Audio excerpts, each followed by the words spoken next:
Welcome to the St. Paul Winter Carnival.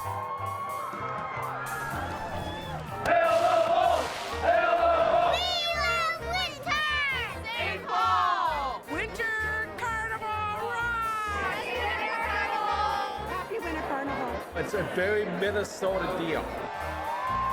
Hail them out! Hail Carnival! Hail boys! Hail them out! More fun than we're allowed to have.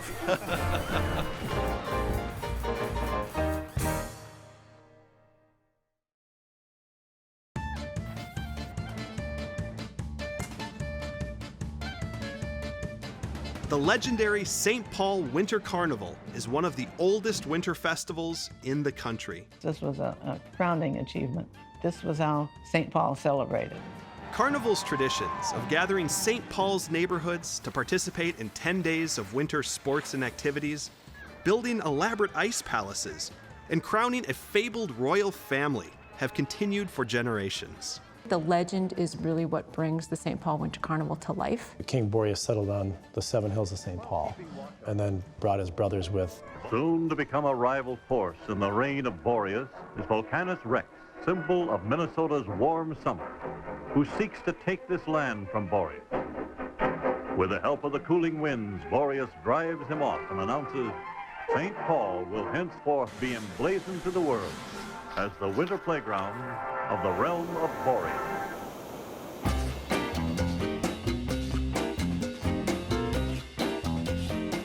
The Minnesota Historical Society's collection of 250,000 items of clothing, sporting equipment, and ephemera dates back to the first carnivals.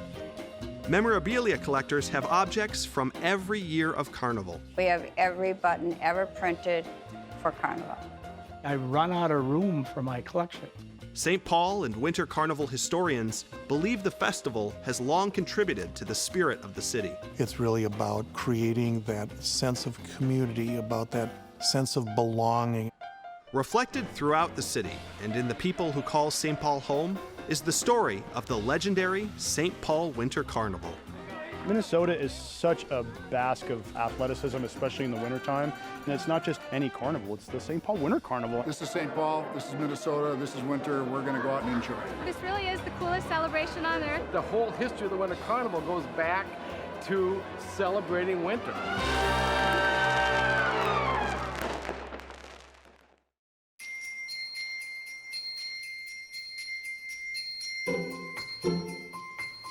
St. Paul, rich in the arts and culture, Minnesota's capital city, sits on the banks of the Mississippi. Columnist Oliver Town called it the city on 7 hills. Back in 1885, the population was just north of 100,000. Horse and buggy, unpaved streets, and little electricity. One of the fastest growing cities in North America, St. Paul was a major lumber, manufacturing, shipping, and railroad distribution center. James J. Hill was the great builder and financier of St. Paul, both in the railroad and in the banking industry. James J. Hill drew immigrants from Northern Europe who could live through cold winters, farm the land, and raise the crops to transport on the railroad. German, Irish, Scandinavian, and other immigrants who settled in St. Paul also came to make their fortune in banking, fur trading, and other merchant businesses. Immigrants played a very large role in the development of St. Paul as a city. This was a place to come and be successful. This was the future.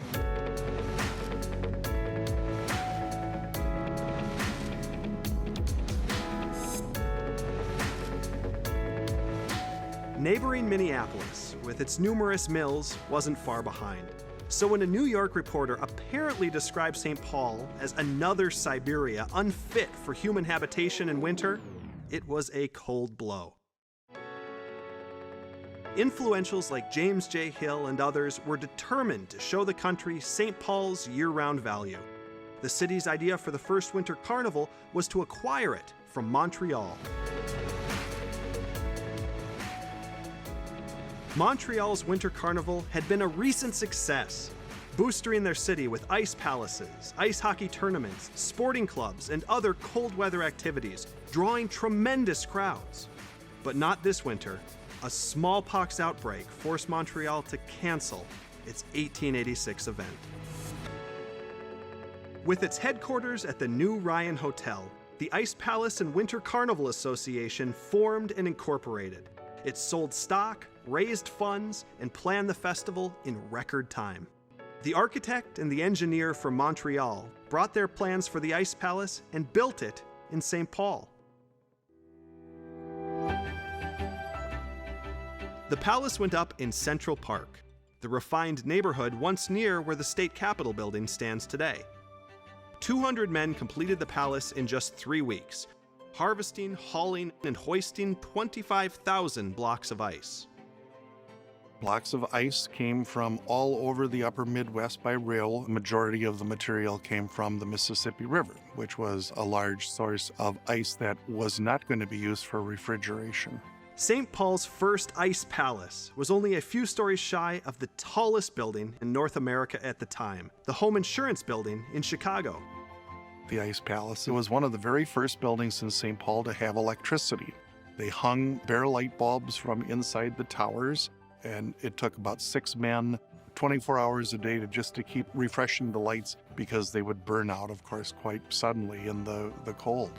Word traveled fast about St. Paul's new Winter Carnival.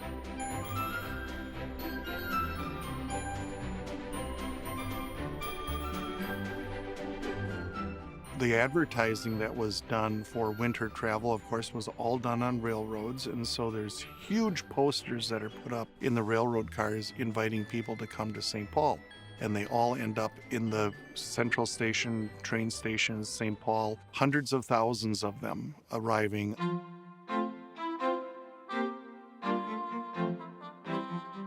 Imagine Victorian America. Here's a culture that has no history. It doesn't have castles. It doesn't have that richness in its past. And so to build something of high Victorian sort of way of thinking must have been just amazing to people.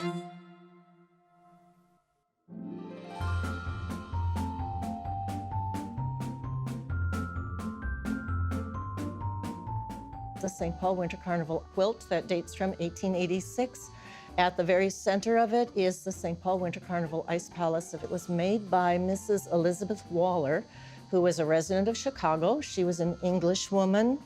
She used traditional English stump work, which you can see in the three-dimensional quality of the castle with its velvets and its beadwork. The White House has a few more beads than the Ice Palace, but certainly not a central feature.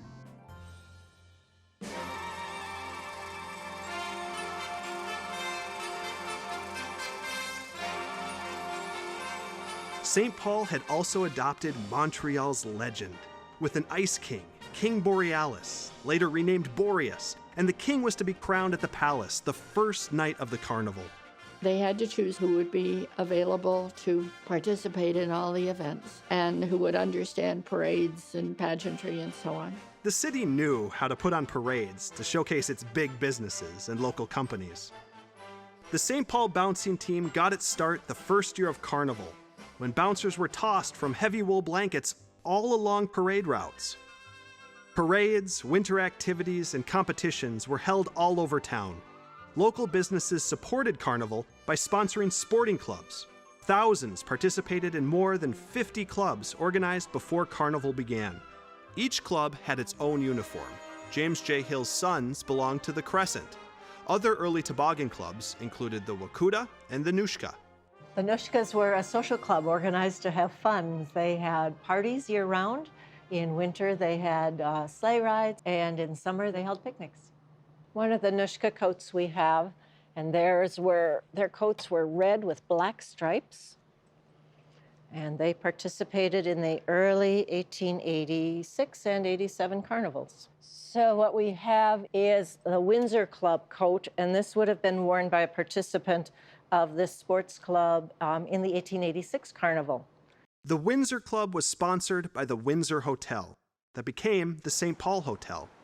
Blanket cloth pieces were manufactured by the local mills, probably North Star Woolen Mills, Faribault Mills, who specialized in blanket cloth suits for those carnival participants. Curling, the Scottish team sport from the Middle Ages, was a main attraction. The group that became the St. Paul Curling Club played its first Winter Carnival Bonspiel in Central Park. More winter sports included snowshoeing, sleigh races, sled dog races, ski competitions, and an ice hockey tournament. In those days, it was called ice polo. Carnival goers gathered to ice skate on the Mississippi. And then, when the first carnival came to a close, the Fire King and his troops stormed the Ice Palace. They set it ablaze with sulfur fires that emit all sorts of different colors. At the same time, the crowds that are coming to see the storming are all armed with Roman candles. St. Paul's first Winter Carnival was a smashing success, outdone the next year by an even more elaborate ice palace. 35,000 blocks of ice, 130 feet tall. It was the best Roman architecture with flying buttresses and carved animals. When people arrived at the train station, they were met by people that had sleighs drawn by, of course, horses, but also drawn by bears and elk and moose that would deliver them up to the Ice Palace grounds. It was the most brilliant of all of the carnivals in that it was like the perfect winter to build an ice structure. The ice remained crystal clear for the entire run of the carnival. The renown of the building and the success of the social and athletic activities really put St. Paul on the map as the winter city of the North American continent.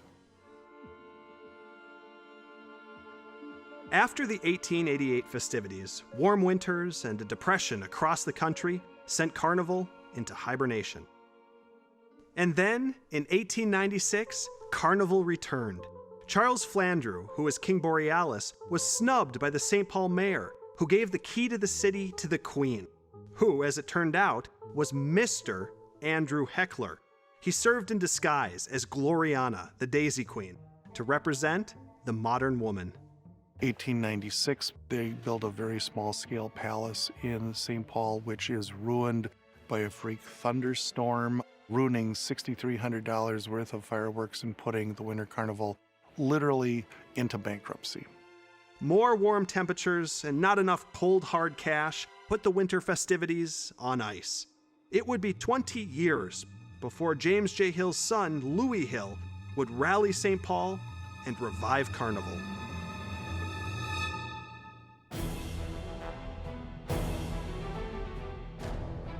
James J. Hill had built an empire with train lines running all over the country. Just after the turn of the century, Hill named his son, Louis Hill, president of what had become the Great Northern Railway. Louis Hill helped establish Glacier National Park in Montana.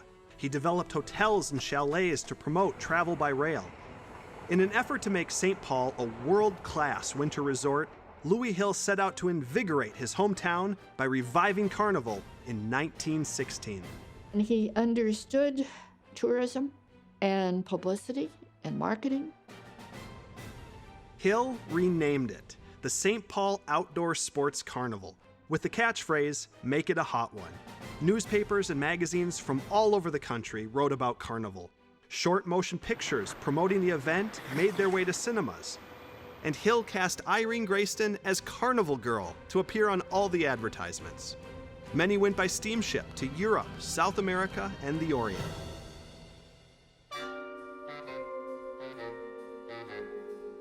It's the Carnival Girl's private scrapbook. This is priceless. She was chosen by Louis Hill, so he hired young artists to come to St. Paul to draw her, and this is what you see. This was presented to Louis Hill for bringing the carnival back after all those years. But here it says, presented to him for bringing back St. Paul's Outdoor Sports Carnival. It is the Carnival Girl. It's priceless. He made every decision that was made on the Winter Carnival of 1916, and the town loved it. He went to the neighborhoods and encouraged them to participate in the carnival because it was important.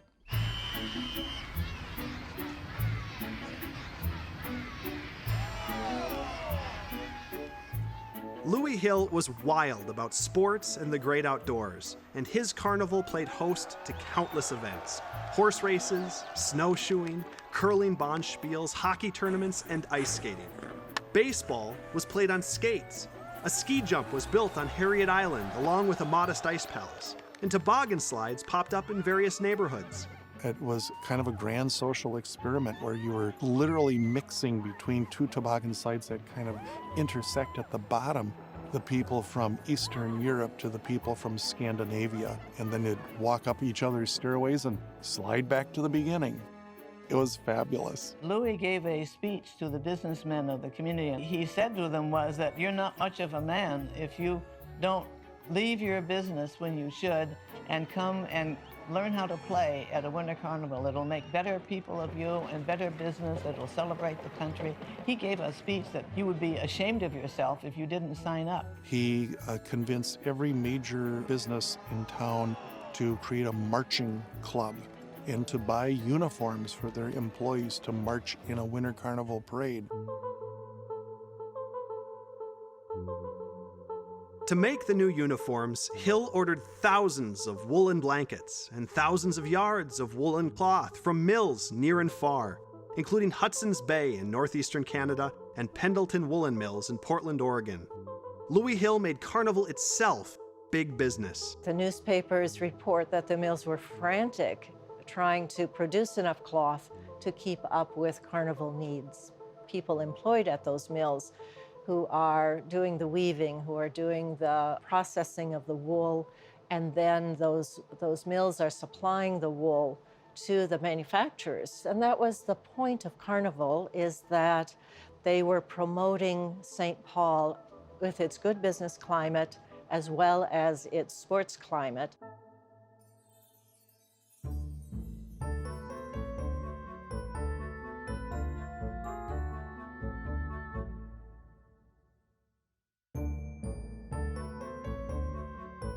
Families brought out their carnival costumes from the last century, and Hill determined which new sporting and marching clubs would wear which colored, striped, or patterned newly made uniforms.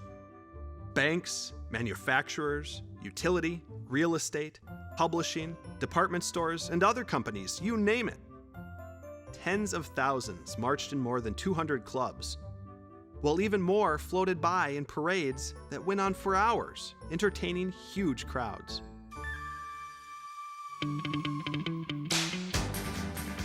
The Hookham cows represented the stockyards and meatpacking plants of South St. Paul. They paraded on horseback and hosted rodeos and booyahs. For the Louis Hill carnivals, he recruited groups from all the neighborhoods to involve businesses, and one that he recruited was the Hookham cows, based on the idea that the stockyards were there. And my grandfather, who worked in South St. Paul, and my father marched in the parade. Some companies had 25 marchers. A great many of them had over 100, and it was your corporate pride. Louis indicated that you should have pride in your country, pride in the United States. He made it a civic virtue to participate. We believe that Louis Hill, son of James J. Hill, wore this coat representing, of course, his business, the Great Northern Railroad. The emblem is the Great Northern Goat, and it says, "See America First." Great Northern Railroad would have employed hundreds of people, and they would have all been marching in the parade.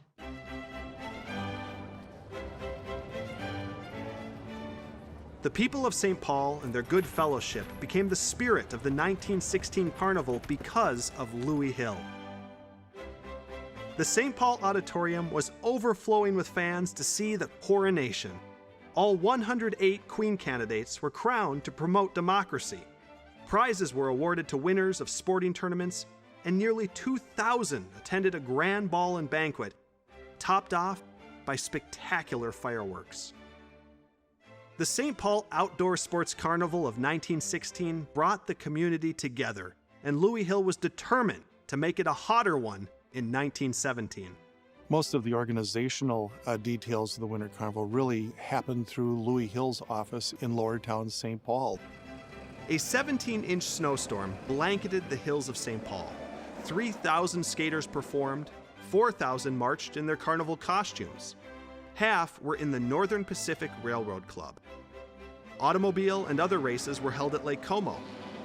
That year, Hill had 2 palaces, one in Rice Park and the other at the Town and Country Club. Louis Hill's palaces were nothing like the 1880s palaces. In the 1917 Winter Carnival, the big event was a dog sled race, the biggest one in the history of the country.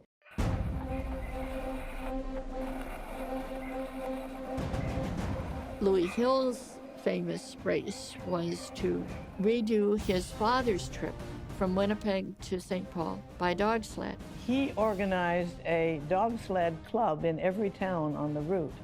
So when they came through, the whole town turned out to see those dog sledders. The man that everybody was cheering for, Fred Hartman, came in last. He was the American contestant. One of his dogs died, and he ended up walking a great deal of the racetrack because he didn't have enough dogs to pull his sled. Well, 1,000 people stood for 4 hours in the 24 below zero to see him walk across the finish line.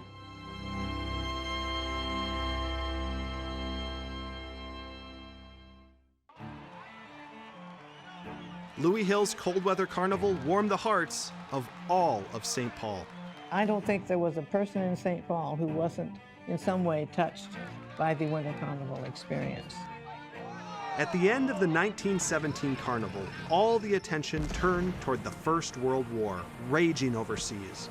Louis Hill shipped many marching club uniforms to Finland for the war relief, and carnival disappeared again until the 1930s.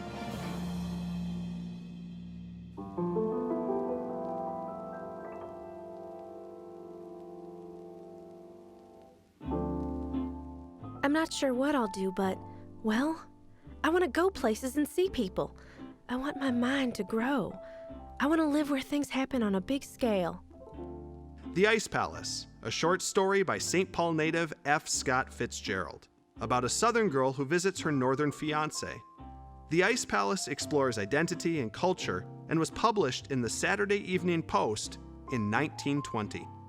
After Louis Hill revived the St. Paul Winter Carnival in 1916 and 1917, only a few smaller-scaled ice structures, parades, and events were held until the late 1930s.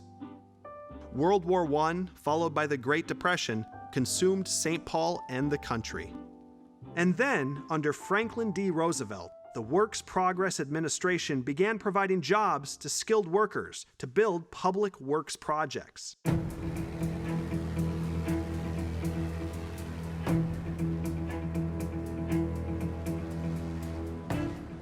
Not really until 1937 with the WPA when St. Paul is able to really think about using the Winter Carnival and Ice Palaces in particular as a vehicle for community enhancement.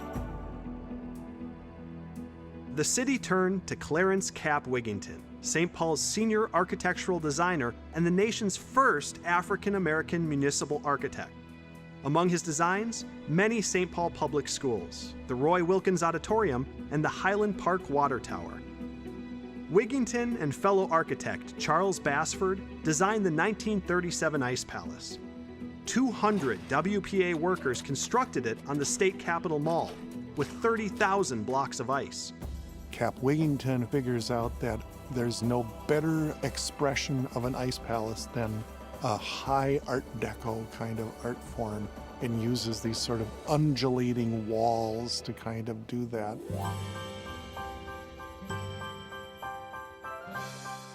Over the next decade, Wigington designed 6 palaces for Como Park and the Highland Golf Course, though some had melted before completion. The palaces that were built became center to St. Paul's Polar Playground. Letters could be mailed with a special postmark from the Ice Palace. So one of the drivers in the Winter Carnivals between like 1937 and 1947, different group of people are kind of running the show. Instead of being something that was driven completely by commerce, it's being driven by a social program. Official carnival photographer Kenneth Wright documented the events. His photo books and other carnival promotion once again brought attention and visitors to St. Paul. St. Paul Dispatch columnist and 1937's King Boreas, Frank Madden, embellished the Winter Carnival legend, giving King Boreas brothers to represent the winds of city neighborhoods. As the number of characters multiplied, the pageantry snowballed, welcoming many more people to participate.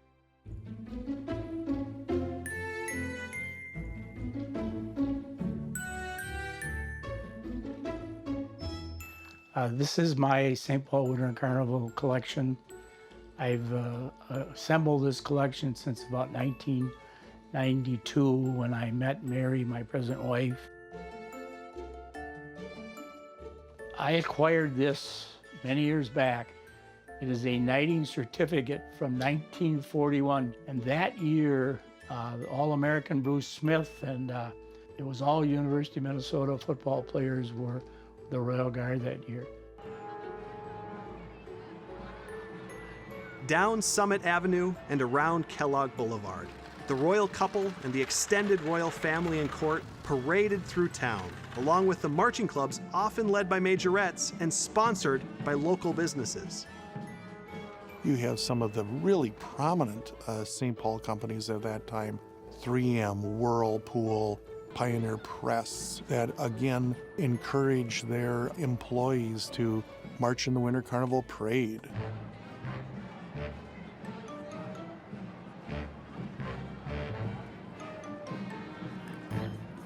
In a 1939 Winter Carnival parade, papier-mâché Hilux gnomes were first worn by employees of the local bleach company. Eventually, Boy Scouts from Troop 13 marched in gnomes made of fiberglass. Years later, after Hilux was sold and the gnomes were going to be tossed out, Wally Westcott salvaged some. Ever since even I was a little kid, I remember seeing them in the parade. They have a little slots up here in the front so that people can see out who's ever wearing them. And then they have the little arms, and then the arms are hooked up so up into the window so they walk down the street with their arms up here. Since 2001, Boy Scout Troop 13 has marched again as the Hilux gnomes in the Winter Carnival parades, thanks to Westcott Antiques. A lot of the local businesses in St. Paul would do some tremendous artwork. Major pieces of artwork which we call parade floats. Gordon Schumacher worked in the visual display department for Snyder's drugstores, and he made his first float in 1937. Schumacher's family business grew to become one of the nation's preeminent float builders. These were huge investments by their marketing departments, and they were reaching 150, 200,000 people on a Saturday afternoon on hopefully a nice January day to see their themed kind of activity with these floats. So those were all things that the businesses could do for people that didn't have a lot of money, but really brought people together. And I think that was really one of the hallmarks of those carnivals between 37 and 47. I remember years ago they used to just flood the street downtown. You used to be able to go skate there. That was really fun. Between 5th and 6th down in there. That's where we used to go skate. Sporting events in St. Paul continue to draw on tradition and attract international attention. In 1936, St. Paulites started the famous traveling ice show known as the Ice Follies. And the Swedish Olympic figure skater Vivianne Holten performed in St. Paul during the Winter Carnival in 1938. A 60-meter ski jump was built at Battle Creek for the 1939 Winter Carnival tournament. Its director was Louis Hill Jr., and he belonged to the St. Paul Ski Club. The National Ski Jumping Championships were held there that same year. During World War II, and after it ended, attention to Carnival cooled off. So too did its city funding. It really needs to start paying its own way, which meant that a lot of the activities that were done in the past were not affordable. Eventually, sporting events had their own sponsors and venues. And after the Depression, free labor to build ice palaces through the WPA went away. St. Paul had made its name in business, and the allure of Carnival was changing.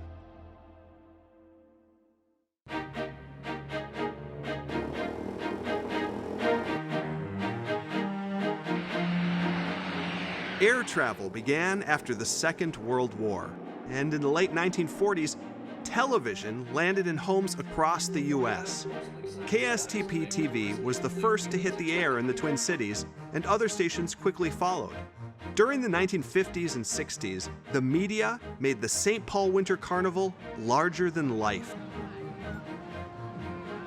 Gareth Hebert, newspaper columnist for the St. Paul Dispatch and later the Pioneer Press, wrote under the pen name Oliver Town about the city of 7 hills and carnival. He also served as Prime Minister and Vulcan.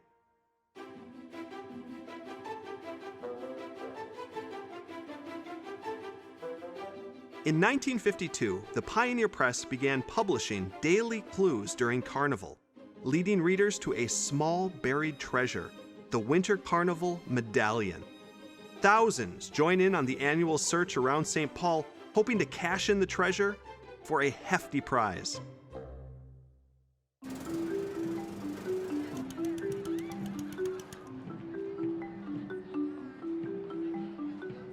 The Winter Carnival was a family and neighborhood tradition with head-turning, over-the-top parade floats. Some recruited for the armed services, and others displayed a curiosity for outer space. Ontario's teenaged Dion quintuplets led the Grand Day Parade. For years, the Identical Sisters had been the world-famous faces of many products, including calendars published by St. Paul's own Brown and Bigelow.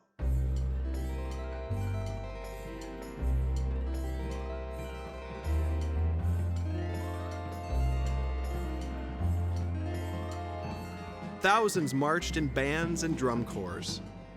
They marched around, and in fact, some of the drum corps, they called them drum corps, some were drum and bugle, and they were judged, and a judge would stand on a corner of St. Paul. He would pick the best unit for that particular night, and would give them like $20 or something as a prize. You'd see all the marching groups, all the floats, all the bands, everything that was part of that parade marched right into the auditorium and then back out again. That was amazing. The parades wound their way into the St. Paul Auditorium. Candidates for royalty dazzled in their custom formal wear layered beneath wool and fur. Local fur manufacturer Albrecht's provided capes for the Snow Queens and other royalty. And every year, portraits of the newly crowned king and queen would hang in the St. Paul Hotel.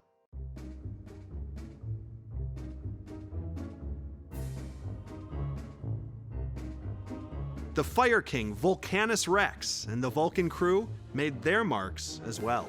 When I was a little child, I believed the legend was real. And my dad would take me to the Winter Carnival. He would say, you gotta get marked by Volcanus Rex, because getting marked with a V indicates that you support Volcanus Rex and you want the overthrow of King Boreas. My dad would say, okay, we've got to cheer Volcanus Rex on, because if he doesn't win, winter will last forever. Hail them out! Hail them out! The legend and the royal family tree grew. Junior royalty stood for St. Paul's neighborhood playgrounds. In 1957, Marilyn DiMartino was chosen to represent Rice Street. Because we were from the north end of town, out Rice Street, we got to dress like Vikings. So I got to wear this red velvet with the white fur. It was awesome. I mean, how many young girls in that age, our times, even got to dress up like that? Live from St. Paul, Minnesota, the Dinosaur Show. Hail to you all, the people of St. Paul. Let's have a ball at the Winter Carnival. Let's have a ball at the Winter Carnival. During the 1957 Carnival, Dinah Shore came cruising through town to film her show in front of a live audience at the St. Paul Auditorium. I had always heard the most wonderful things about the coronation ball, where they crown the king and queen of the Winter Carnival, but nothing I had ever heard about it could quite touch the exquisite ceremony. It was really electric. We can't reproduce the whole pageant for you, but we do have the pleasure of having King Boreas the 21st and his very lovely Queen of the Snows.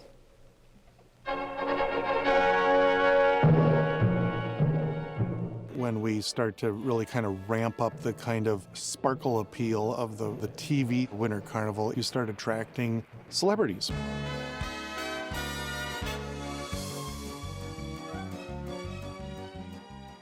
Omar Sharif, Monty Hall from Let's Make a Deal, Lonnie Anderson, and Ed Asner, who played Lou Grant in the Mary Tyler Moore Show set in Minneapolis, were among the many celebrities who came to Carnival.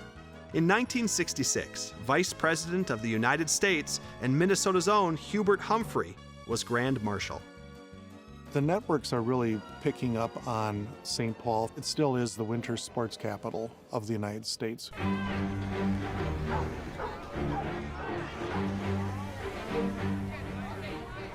Events took off across the city. On White Bear Lake, the first American hot air balloon race became an annual event. Life magazine photographed one of the country's earliest annual ice fishing contests. Its carved designs were best seen from the sky. Carnival competitions grew fierce. In January 1966, the St. Paul Winter Carnival inaugurated the first annual international snowmobile race, 500 miles from Winnipeg, Canada to St. Paul, Minnesota. This was to be the most extreme test of the snowmobile industry. The week of the race was the coldest of the season. 57 drivers arrived in the capital of Manitoba on Monday and paid $5 for the privilege of suffering through 4 days of physical pain. Less than half would be able to make it.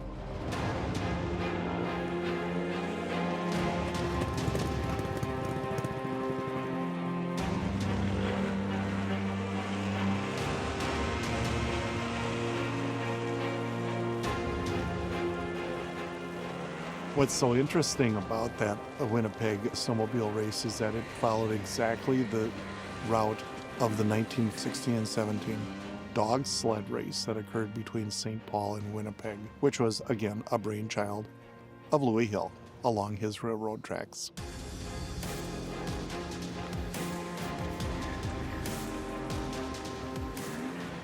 Many were hitting mailboxes, rolling over in the ditches, burning off skis from running on the hard road shoulder.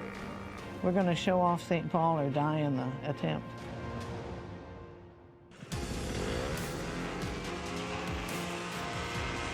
And there it was, Rice Street and the Ramsey County Sheriff's Station. The dramatic finish, with first and second place just minutes apart. In years to come, the great race of '66 will be relived in 1,000 conversations on 100 cold nights. They'll talk about a man named Herb Howe who wouldn't quit.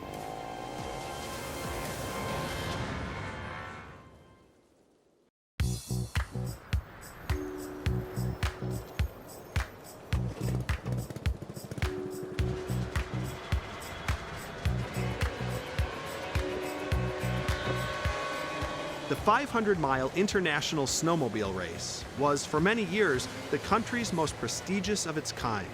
Hundreds competed, and snowmobile manufacturers, Polaris, Arctic Cat, Ski-Doo, and John Deere, gunned for first-place finishers. Dorothy Mercer, good for third place in total time.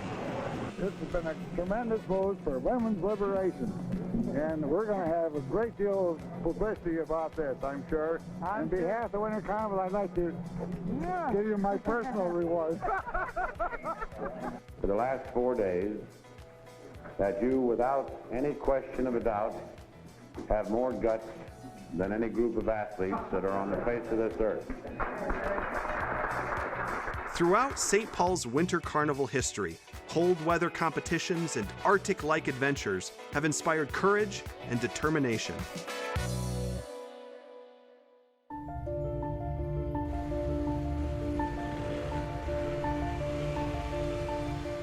In 1968, Minnesota native and Winter Carnival racer Ralph Plaisted led the first successful expedition by snowmobile to the North Pole.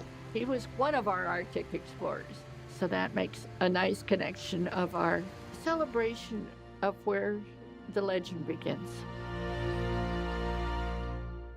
St. Paul, Minnesota, just a little east of South Dakota, just the kind of place you want to go to and chase all your troubles away. Based on the vaudeville character who performed during the Klondike Gold Rush, Klondike Kate joined Carnival as a legendary entertainer. The role of Klondike Kate is she is a ball of fun, merriment. She goes wherever she goes, she sings to people, she brings joy, happiness, and she's just a lot of fun. She's got a lot of sass, and she just has a great time. If Summit Avenue was just one block over, wouldn't that be grand?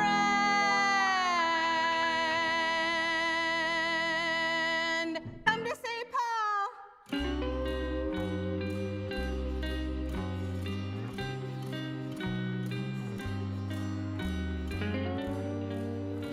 Carnival had its big parades and extravagant floats. Royal families traveled to World's Fairs and Rose Parades, but there hadn't been an ice palace in nearly 30 years. When I was a kid, I said, "Look, Dad, here's a picture of the cathedral." And he goes, "That's not the cathedral, that's an ice palace."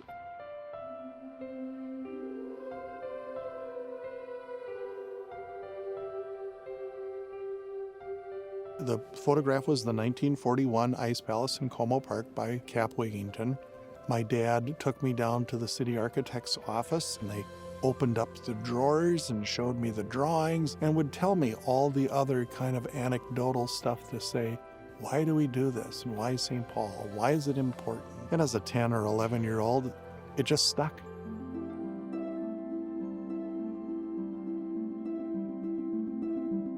I had started volunteering with the Winter Carnival in 1965. So as a college student taking my one required art course, the history of architecture, I went into the Winter Carnival offices and said, "Why don't you build an ice palace?" And they said, "Why don't you build one for us?"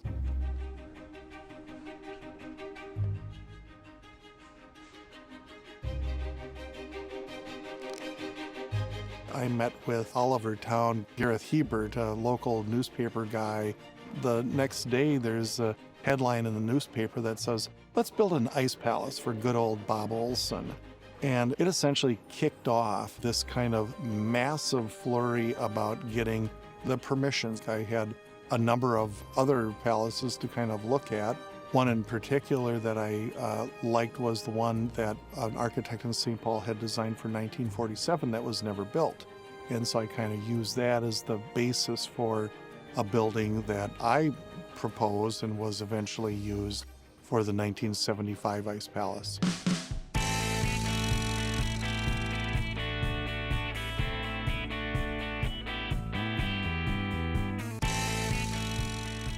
The Ice Palace of 1975 was essentially a block of 4 towers representing the 4 winds of the carnival. It had a big central tower, which was the one for the Ice King and Snow Queen, and then a couple of wings that kind of came out and embraced the site as a way to kind of include the whole community in this kind of lore of carnival. It was really something special.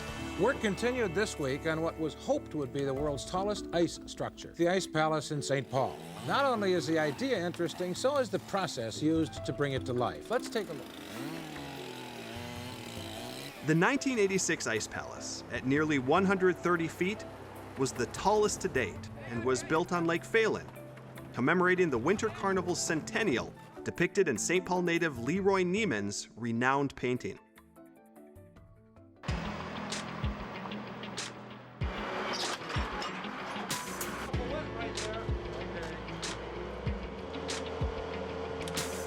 "750 trade and union workers came together with the business community to make the palace possible." A lot of work behind the scenes go into creating an ice palace. It's a tremendous volunteer organization. I'm a business guy in St. Paul. Jim's a tradesman in St. Paul. There's no politics in that respect from the carnival. It's just having fun and supporting the city and trying to make St. Paul a better place to live. So I started out in 1986 helping to build a palace at Phelan. And then I went and helped with the 92 one at Harriet Island. And then the one that was built here at the XL Center, I was involved with that, getting the ice out of Lake Phelan. 35,000 blocks. It's a huge operation. Harriet Island was home to the 1992 Ice Palace when the Super Bowl came to Minneapolis. Despite its more than 2.5 million visitors, it put Carnival in the red. But St. Paul scored again with the 2004 Ice Palace and the NHL All-Star Game. It's a multi-million-dollar project to put on an ice palace, and so the community can't necessarily support that every year. It really is something that's unique, it's fun, it's here and it's gone. So I think that's a big draw. When you're looking from a tourism perspective or from a visitor perspective, it really draws people in.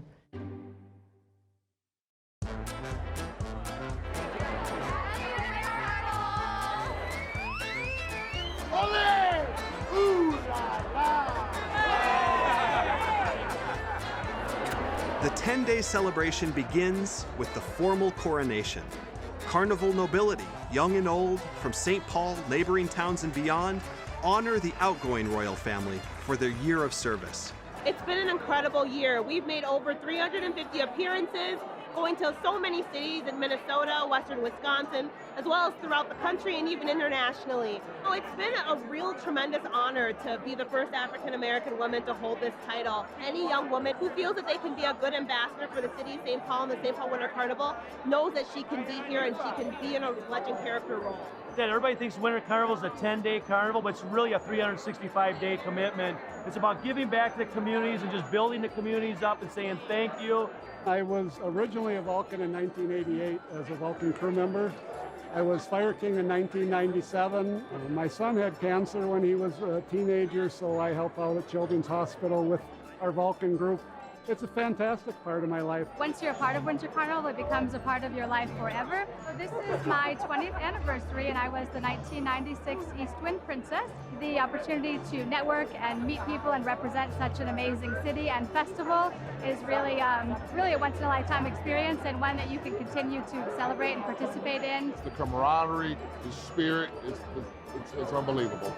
Candidates are sponsored by local organizations, while others vow to pay their own way. Financial and time commitments are substantial. Months of planning and preparation go into selecting King Boreas and crowning the new Queen of Snows and the rest of the royal family. We practice stage introductions, we practice knightings, we practice role-playing with the Vulcans. So my job as Prime Minister is to sort of get them ready. We're hitting the streets, off we go. And because we're all meeting each other for the first time on coronation night. And so we want to make sure that the royal family and the Vulcan crew are positively representing our organization. Hail Carnival!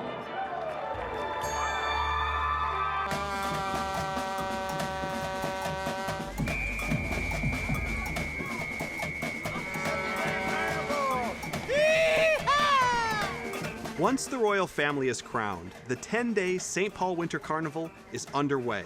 I was very excited to have this honor because I've been involved in downtown St. Paul for many years. The history of this is amazing. Every place we've gone, somebody has a connection to Carnival and has a connection to what we're doing right now as ambassadors for the city and spreading the word.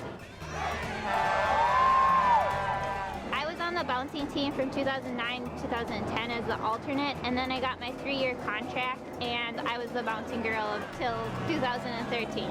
This time of year, I so look forward to coming back and participating, and just to have that feeling to go back on the blanket again. It's one that, can't really describe. Today's carnival is more than pageantry and parades. Carnival goers of all ages get out to enjoy and compete in winter activities. You can still see blanket coats once worn by members of early marching clubs.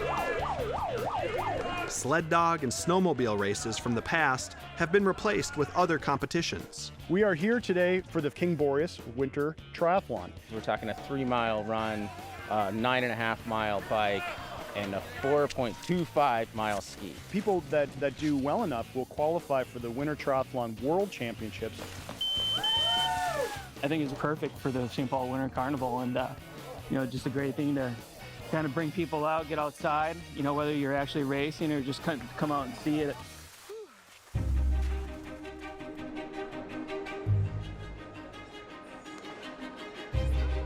Every year, new carnival buttons are designed, collected, traded, and sold.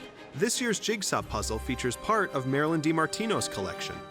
The St. Paul Winter Carnival Jigsaw Puzzle Competition. It had been a part of Winter Carnival for so many years, and for some reason it went away. I think a lot of people with Winter Carnival care about the history of it, and so bringing it back was really important for people.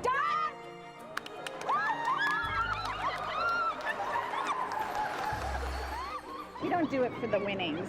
We do it for the honor, like the glory. The glory. Yeah, we're all in it for the glory. I've done 10 different winter carnivals. We get 20 blocks of ice and 48 hours, and it's go time. I love ice carving because it blends the physical nature, and it's beautiful and it's challenging. It works your mind, your body. It's really what I'm all about.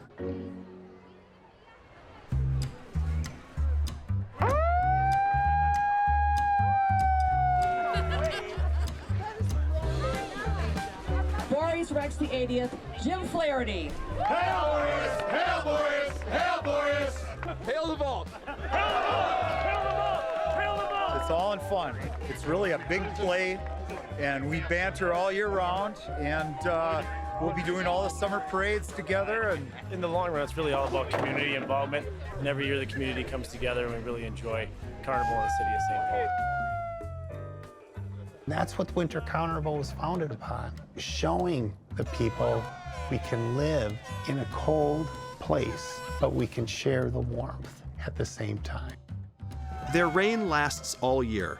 The royal family, junior and senior royalty, and the Vulcan crew make about 1,000 appearances to schools, nursing homes, hospitals, parades, and other community events.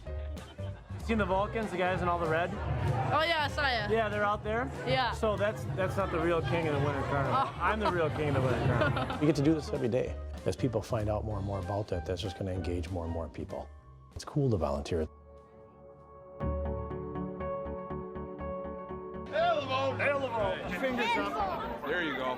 Since the 1980s, the Vulcan crew has raised tens of thousands of dollars for St. Paul's Bridgeview School, just one of the many organizations the crew and the Carnival royalty support. Volunteering isn't something we do, it's something we choose. When we became Vulcans, we immediately became volunteers because we have such pride and love for who we are and what we're doing to make this city better.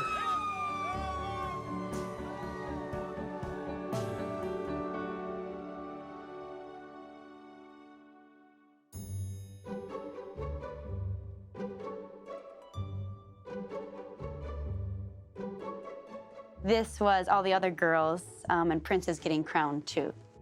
And then here's all my family. So there's you and Mom. And Marlene. Aww. And that was right before coronation started. Children and grandchildren continue the legacy of Carnival. As a child, you don't understand or appreciate all the memorabilia. Then you'd go to the parade and you'd see, all the amazing princesses and princes in the royal family, and so that just captivated me, and it pulled me like, I want to be this one day. And so when she introduced me to this world, I just fell in love with it. As a 15-year-old, and loved being able to represent my community, and loved being able to travel around and be that ambassador. To be able to have my grandparents start me on this, they are my role models. And I know Carnival as a royal party member, so I know that aspect of it, but all this rich history. So it means a lot to be a part of something bigger than yourself and give your whole heart and soul and be joyous about it. So she's our future. Yes.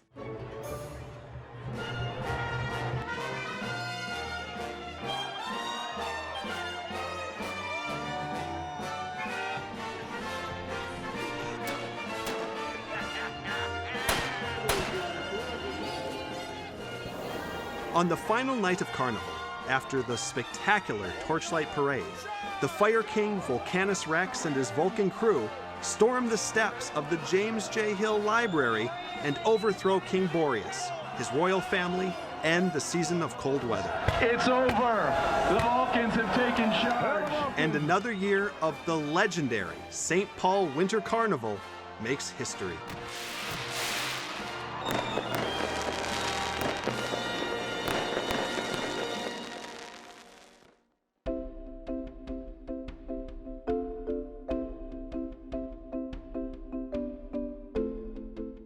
St. Paul would not be the city it is today had it not had a Winter Carnival. It just wouldn't have had that kind of place in history where here was a group of people that just did something so extraordinary. To me, the Ice Palace, it is that thing that says, this is who we are. We do these like impossible things. St. Paul Winter Carnival is something special about our community. It summons an interest for the child, for the adult, for those who never thought they would go anywhere in 20 below weather to see anything, and yet did and thought it was beautiful. And a perfect example of how people can give their time and enjoy it and make new friends in the process. You really are a family. You spend enough time with this royal family, and we're going to be friends for life. So there are so many people that are touched by St. Paul Winter Carnival, and people like to belong. And so we're doing something really unique here that can't be done in a lot of parts of the country, and that's to celebrate winter. So it does build community. I think it builds pride. I think it builds spirit. You know, it really builds this connectedness among St. Paul people.